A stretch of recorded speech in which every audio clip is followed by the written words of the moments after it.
La vague baissière de 2018 n'a pas servi de leçon à bon nombre de personnes. Nous allons voir ensemble dans quel contexte nous sommes concrètement. Comment interprétez-vous la logique de ce graphique à l'échelle annuelle? Dites-le moi en commentaire. Vous êtes encore nombreux à penser que le Bitcoin va monter jusqu'à 1 million de dollars, mais vous oubliez qu'il y a du Bitcoin en papier depuis décembre 2017. Je ne vais pas aller en douceur avec le graphique du CME, ne manquez pas cette partie. Aussi, le Bitcoin va-t-il briser cette oblique pour aller chercher des résistances plus hautes que 10 000 dollars ou le cours va continuer de s'entasser pour redescendre à des niveaux bas que nous n'avons plus vus depuis un bon moment? Vous l'aurez compris, je vais vous partager des informations qui vont vous permettre de prendre du recul et de regarder le marché dans son ensemble afin d'éviter de foncer tête baissée. Je vais commencer avec le Bitcoin en journalier. Celui-ci est toujours à l'intérieur de son canal haussier, les points de contact sont vraiment parfaits et nous avons pu, avec une très bonne gestion du risque, prendre des positions d'achat sur la Kinjun qui est positionnée au même endroit que le bas du canal avec par exemple un objectif Tenkan. On ne peut qu'apprécier la confirmation du rebond technique de la lagging span sur le haut du canal. Le Bitcoin est pour l'instant haussier en daily. Je vais commencer à chercher des ventes si le cours clôture sous le canal. L'objectif sera ensuite d'avoir la confirmation de la lagging span et de la Kinjun pour aller tester ne fût-ce que le haut du nuage, en l'occurrence la SSA. Les canaux haussiers sont généralement cassés à la baisse et à l'inverse, les canaux baissiers sont cassés à la hausse. Cela veut dire que si celui-ci est cassé à la hausse, donc imaginons que celui-ci est cassé à la hausse, pourquoi pas, même si les probabilités m'indiquent le contraire, on peut se dire qu'on aura un signal puissant, donc acheteur. Pour l'instant, n'envisagez pas cela, car comme je vous l'ai dit, à ce stade, les probabilités m'indiquent plus le contraire. Donc tout cela corrobore avec l'oblique en weekly. Avant de passer sur de l'hebdomadaire, regardez le nuage weekly sur le daily. Alors c'est très bien quand on break la SSA, mais ce que nous avons besoin, ce sont des clôtures hebdomadaires, car ça, au final, ce n'est juste qu'une mèche sur le graphique weekly. Donc pour l'instant, ok, très bien, on est encore passé une nouvelle fois au-dessus de la SSA, mais nous avons besoin de cette fameuse clôture en hebdomadaire. Sur le weekly, nous avons assisté à un rejet net et précis des vendeurs. Les acheteurs ont réussi à sauver le support de 8500 $ malgré le rejet. Il faut le dire, donc cette conservation du support a permis aux acheteurs d'aller toucher une fois de plus cette oblique. Comme je vous l'ai dit la fois passée, en règle générale, si le cours continue de coller contre l'oblique, elle cédera. Mais j'attire quand même votre attention sur la Kinjun, car si je reviens en arrière, ici au moment du break, le cours a bien clôturé au-dessus le 20 avril, mais le cours du Bitcoin n'a pas retesté depuis la Kinjun. Un break de l'oblique ne signifie pas go pour la tendance haussière, mais les probabilités augmentent dans ce sens, il faut le dire. A l'inverse, une rupture du support de 8500 $ nous donnerait beaucoup de possibilités en termes de baisse sur la longueur. Vous remarquerez que les acheteurs sont en train d'essayer de briser une résistance multiple. 9500 $ correspond à la SSA, l'oblique et plusieurs points clés allant jusque 2017. Alors je vous explique, ici cette résistance, on l'a pété, mais c'est l'oblique qui a rejeté le cours. Maintenant, nous avons cette fameuse résistance. Regardez, j'ai tracé les points donc sur la lagging span pour pas que ça fasse trop brouillon sur ce graphique, car je peux comprendre que pour certains d'entre vous, c'est déjà chargé, mais voilà, je pense que pour les personnes qui sont habituées à Ishimoku Kinkoyo, voilà, il y a une certaine lisibilité et j'ai voulu donc vous mettre en avant les points clés par rapport à la lagging span qui tient compte uniquement des clôtures. Alors regardez, on peut aller très loin. Et on a déjà donc des touchettes chirurgicales sur ce niveau, donc en l'occurrence 9500 $. Ce niveau correspond aussi à l'oblique et à la SSA. Donc c'est vraiment un niveau très important. Les acheteurs sont en train d'essayer de briser ce niveau. Donc une clôture au-dessus nous donnerait une alerte, mais je pense que la résistance ultime à franchir en hebdomadaire est au prix de 11 500 $. Regardez, 11 500 $, c'est vraiment ok. L'oblique elle pète, je sais, de nouveau on va voir des lunes, enfin on va voir des cosmonautes, on va voir la totale, mais attention, moi je fonctionne comme ça. Dans un marché, il faut être prudent, si vous ne tenez pas compte des confirmations, c'est comme ici. Il y en a beaucoup, je m'en fous de l'oblique, je fais all-in, le halving, etc. Très bien. Par contre, ces personnes-là qui ont acheté ici à 10 000 $, je suis sûr que quand le cours Si déjà il y avait des stops, les stops ils ont pété, et s'il n'y avait pas de stop, je suis sûr que quand le cours est descendu sous les SSB, la plupart des amateurs, qu'est-ce qu'ils ont fait? Ils ont vendu ici, et je parie que de nouveau ils sont en train d'acheter ici. Donc vous voyez, quand on n'attend pas les confirmations, c'est bien, on peut breaker l'oblique, le cours il peut même monter aujourd'hui jusqu'à 11 500 $, pourquoi pas? Mais après, il peut même clôturer à 8 000 $. C'est ça le marché du Bitcoin. Et ça, il faut le prendre en considération. Regardez cette bêche ici. Vous pensez quoi? Que tout le monde était en train de vendre ici? Non, tout le monde achetait ici. Et pourtant, ici, on a commencé à avoir peur. Voilà, là, on s'est dit peut-être que c'est intéressant de vendre, puis ça remonte, etc. Et donc ici, j'imagine que tout le monde avait envie de vendre et c'est pourtant là qu'il fallait acheter.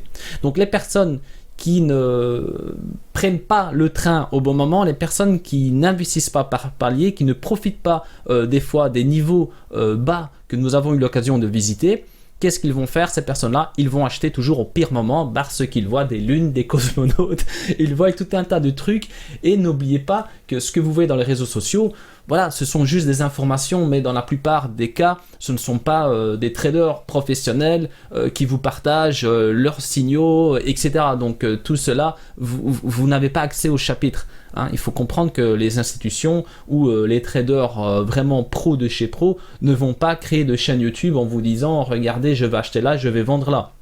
Regardez, déjà moi dans mon cas, je vais pas vous donner de transparence sur mes targets d'achat ou de vente.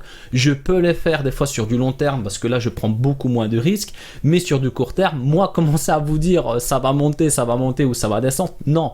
Par contre dans un groupe fermé, là oui, là je peux être transparent avec des pros et je peux donner toutes mes targets et c'est là que je peux donc prouver aussi quelque part la pertinence de mes trades et de mes opérations. Mais en public, moi vous dire ça va monter ou ça va descendre, non, parce que derrière il y a une gestion du risque, etc. Et tout cela il faut comprendre, il faut prendre cela en considération. Le trading ce n'est pas l'investissement. Quand moi je trade, que j'achète un bitcoin à 10 000 $, 100 000 $ ou 1 $ ou 10 $, je m'en fous. Moi ce qui compte c'est de faire une plus-value, c'est de passer du point A au point B, c'est tout. C'est en termes de pourcentage, combien de pourcentage je vais gagner sur ce capital d'investissement court terme, que ce soit sur du bitcoin ou un autre actif, peu importe. Ce qui m'intéresse c'est de faire une plus-value et ça il faut vraiment le comprendre. Allez, je ferme la parenthèse et je rebondis sur la fameuse résistance de 11 500 $. En toute logique, une clôture hebdo au-dessus ce niveau de prix nous donnerait la toute dernière confirmation d'un retournement de tendance en faveur du Bitcoin contre le dollar. Mais sachez encore une fois qu'une confirmation au-dessus cette clôture nous donnerait, si on prend du recul, une confirmation, oui, d'un retournement de tendance, mais un trader, il va pas se dire ça y est, on a clôturé au-dessus 11 500 $, ça y est, ça va monter à 100 000 $. Ça, c'est les chiffres que vous allez voir sur les réseaux sociaux. Un trader, il va se dire ok, on a clôturé au-dessus 11 500 $, je peux placer une target par exemple à 15 000 $. Et encore, c'est déjà ambitieux. Et vraiment, la dernière target, ce serait ici. Voilà. Après, voilà. Je sais comment ça fonctionne sur les réseaux sociaux. On va clôturer ici déjà, le Bitcoin va monter par exemple à 11 000 $. On va vous parler, on va vous partager des chiffres comme 100 000 $, 200 000 $ ou peut-être même 1 million de $, pourquoi pas. Je pense que c'est des chiffres que j'ai déjà vu circuler un peu partout. Donc il ne faut pas fonctionner comme ça. Il faut toujours y aller palier par palier. Car sachez que, imaginons, même on clôture ici, d'accord, on monte à 15 000 ou même 20 000 $. Après, il y a des retraits de bénéfices. Donc, attendez-vous, imaginons le Bitcoin monte, allez, ça va vous faire plaisir, il monte à 30 000 $, je ne sais pas dans combien de temps parce que la question c'est quand, il monte à 30 000 $, mais dites-vous qu'il peut passer de 30 à 22 000 $ en une semaine. Pourquoi pas? Et après il va remonter, dépasser les 30 000 $, mais ça il faut le prendre en considération, c'est un marché, voilà, c'est volatile, ça monte, ça descend, et ne vous dites pas, comme j'ai déjà pu le voir à plusieurs reprises, que ça va faire que monter quand le marché va de nouveau être dans une tendance haussière qui cette fois-ci, je l'espère, sera confirmée. Donc ça, il faut aussi le prendre en considération. Alors, tout ça pour vous dire que notre alerte sera la SSA ainsi que le passage de la lag and span à travers la Kinjun et l'oblique. Pourquoi la lag and span? Souvenez-vous, en juin 2019, j'étais l'un des seuls, peut-être même le seul, à vous dire attention, ils sont tous en train de vous envoyer au casse-pipe avec leurs 20K, leurs 100K, attention, en 2020, ça va être le halving, etc. Ils n'ont pas tenu compte des confirmations. Est-ce que vous avez trouvé la réponse en annuel? Alors, Bon, si vous n'avez pas encore commenté, bon là c'est de la triche parce que je vais vous donner la réponse. Je vais donc vous la donner et ça va vous faire plaisir car je vais être un peu plus positif avec ce graphique. La logique nous indique bien évidemment 4 années de hausse pour ce nouveau cycle haussier. Bon, pourquoi? Bon, je vais quand même vous l'expliquer. Bon, ici on a une bougie rouge, 2 bougies bleues, une bougie rouge, 3 bougies bleues. Bon, une bougie rouge, la logique c'est 4 bougies bleues. Voilà, c'est tout simple. Je parle de logique, je ne vous dis pas que c'est un plan de trading, hein. D'accord? Donc, tout ça pour vous dire que nous voyons de la baisse partout, mais quand nous regardons le graphique à l'échelle annuelle, cela fait 2 ans que le cours du BTC monte. Il faut l'admettre, je suis désolé. Là, moi, je vois 2 bougies bleues. Bon, celle-ci n'est pas clôturée, mais pour l'instant, nous avons 2 bougies bleues. Donc, cette logique, pour l'instant, elle est encore bonne. C'est positif quand même. Parce que Slash Code, ok, il a vu de la baisse, mais en attendant, de la baisse, il y en a eu. Et même ici, parce que même si cette bougie, elle est bleue, la baisse, c'est ici que moi je la voyais. Souvenez-vous, hein, là c'était juin, donc quand on était sur le haut de la mèche, c'était juin 2019. Et c'est ici que je voyais la baisse. Hein. Après, je vous ai dit justement, attention, mes dernières targets, c'était 8 000 et demi, 7 000 et demi, 6 000 et demi. Et hop, ça commence à monter. D'accord? Donc, vous comprenez, dans une bougie bleue comme celle-ci, ou comme ici, il y a eu des baisses énormes. Ici, dans cette bougie qui monte jusque 20 000 $, je me souviens que le Bitcoin était passé de 5 000 $ à 3 000 $. C'est énorme. Pourtant, c'est une énorme bougie bleue. Bon, soit. Nous avons tous envie d'y croire, mais cette logique peut déjà être invalidée le 1er janvier 2021. Car chaque bougie représente une année et vous allez devoir attendre le 1er janvier pour tenir compte des clôtures. Ici, c'était parfait. Car le cours clôture au-dessus l'ancien TH annuel. Donc, on était à 728 $ plus ou moins.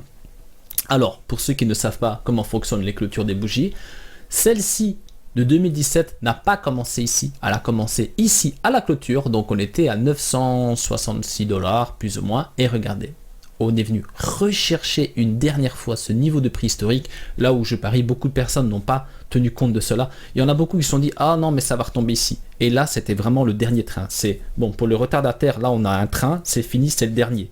C'est genre comme à la gare, on vous dit voilà à 23h c'est le dernier train. Ben là voilà, c'était le train de 23h. Ensuite voilà, explosion.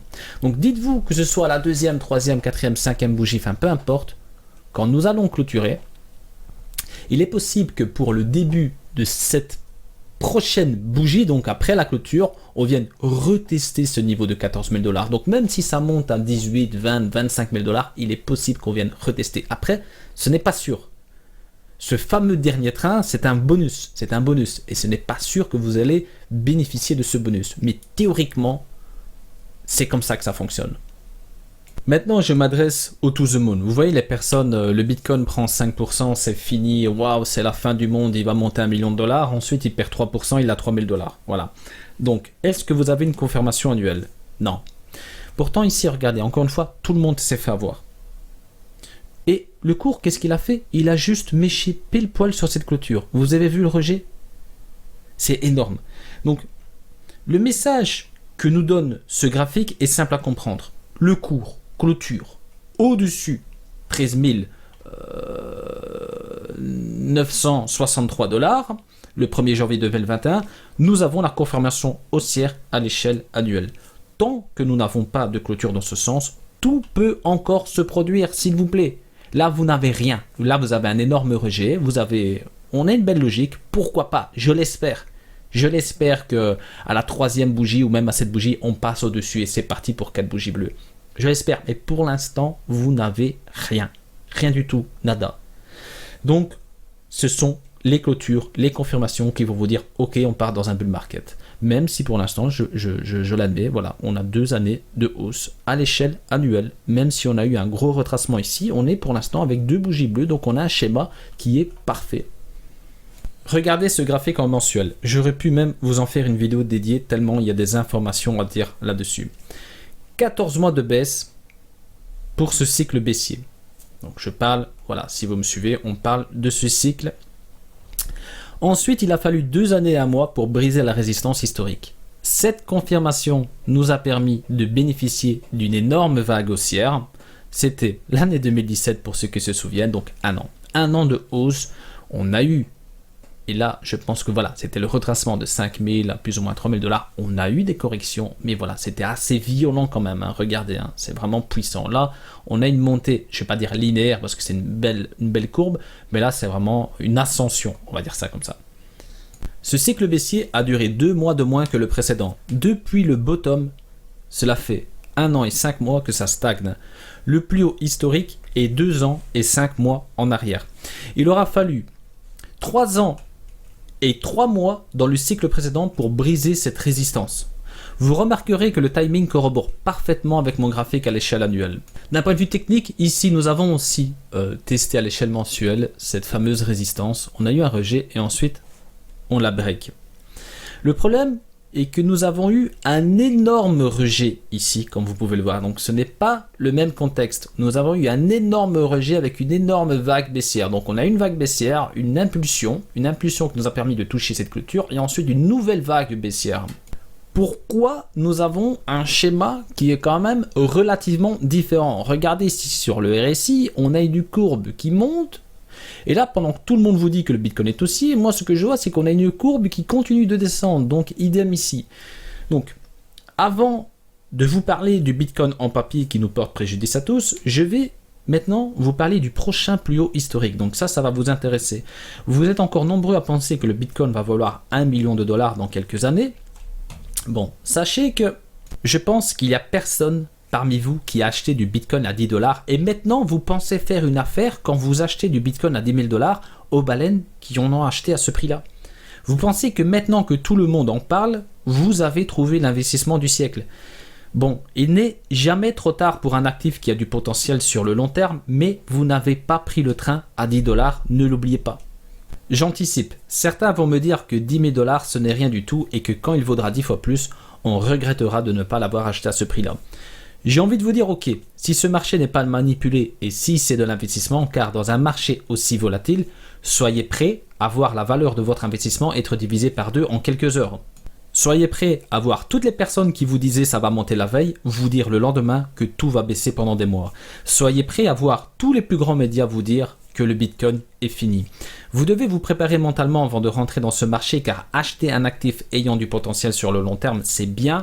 Mais n'oubliez pas que c'est qu'à partir du moment où vous allez vendre, que vous allez soit générer une plus-value ou perdre une partie ou la totalité de votre investissement. Je rebondis sur le graphique. 50 000 % de hausse et ensuite 10 000. La logique nous donne une hausse bien inférieure à 10 000 %, disons 2500 % pour le prochain plus haut historique. Je ne vais pas faire de calcul, mais je pense que nous sommes pas loin de 80 000 $. J'anticipe aussi, il y a un tas de facteurs que je n'ai pas pris en compte quand je vous parle de la hausse, mais sachez une chose, c'est que le Bitcoin n'est plus 1 $. Vous ne pourrez plus le multiplier autant. Donc la courbe va devenir de plus en plus linéaire. C'est pour ça que je vous ai tracé cette courbe. On a un Bitcoin qui monte très fort et ça va être de plus en plus linéaire. Donc ça ne veut pas dire que le Bitcoin ne va pas monter à 20 000, 30 000, 50 000, que sais-je. Ça veut dire que le Bitcoin à 1 million de dollars pour 2021, vous l'oubliez.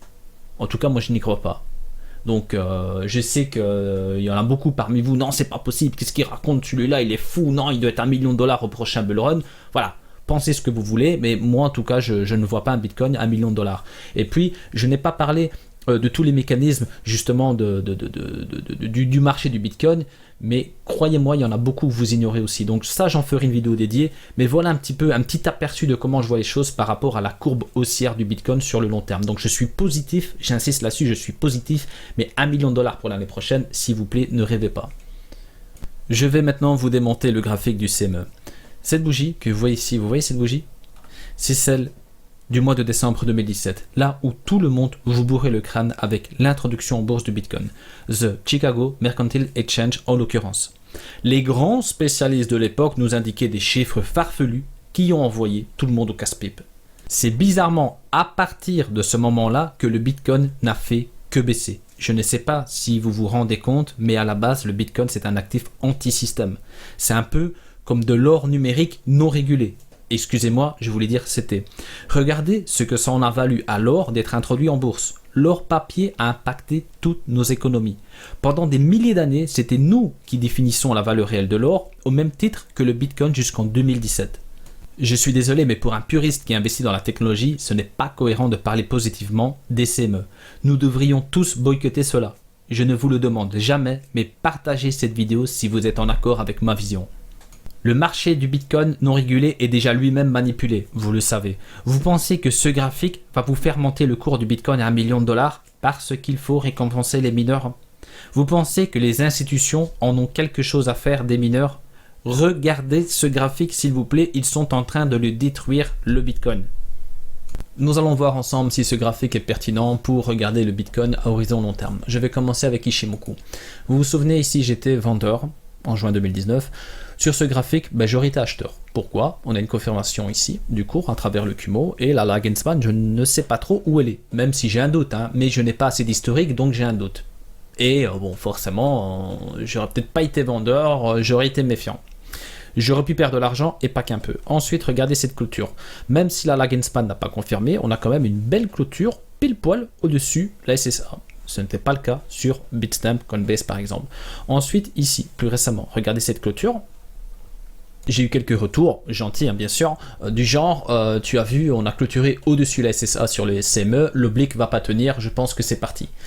Bon, pendant le week-end, là où nous n'avons pas de variation sur ce marché, sur le Bitstamp, Coinbase, etc., le cours a bien chuté. On a été revisiter les $8 000. Qu'est-ce qui s'est passé sur ce graphique? Il a suivi. Voilà, le cours a commencé à $8 000 et ensuite, voilà, c'est remonté. Donc, maintenant, je continue avec la moyenne mobile 200 par exemple.